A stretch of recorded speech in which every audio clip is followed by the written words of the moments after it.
বদরুদ্দিন আজমলের গৃহজেলায় গিয়েছে অখিল গগৈ, গিয়ে বলছে এইখানে আসার পরে আমি জানতে পারলাম আজমল শিক্ষার নামে স্বাস্থ্যর নামে বিজনেস করে। সুপার 40, আজমল হসপিটাল এইগুলো মানুষকে আসলে সেবা করে না, এইগুলো আজমলকেই লাভবান করে দিয়েছে।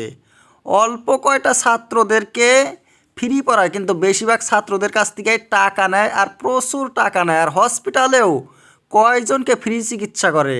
আজমলের যে হসপিটাল অনেক বেশি করে রোগীদের কাছ থেকে টাকা নেয়, অনেক বেশি খরচা হয় এগুলো হসপিটালে গেলে।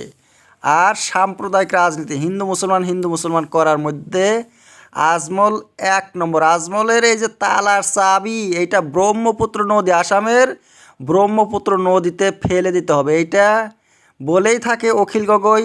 আরও বলে যে হিমন্ত বিশ্ব শর্মা আরও বদরুদ্দিন আজমলকে একসাথে বান্ধা ব্রহ্মপুত্র নদীতে ভাসিয়ে দিবে অখিল গগৈ। আর এই চাচা মামা দুইজন ভেসে ভেসে বাংলাদেশে যাবে।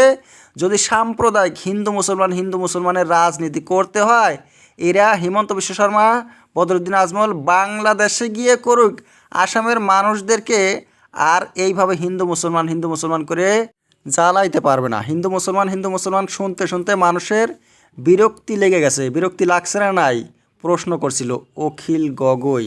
আর বলছে চাচা মামা দুইজন ছোট ভাই বড় ভাই। হিমন্ত বিশ্ব শর্মা হয়েছে হিন্দুর সর্দার, মুসলমানদের সর্দার হয়েছে আজমল।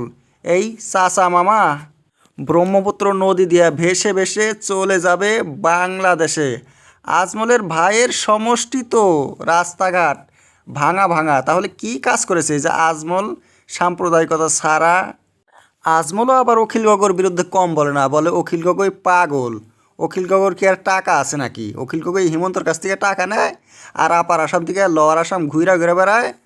যাই হোক, চাচার বদরুদ্দিন আজমলের আবার অনেক টাকা, উনি ইন্টারন্যাশনাল বিজনেস করে, আতরের বিজনেস।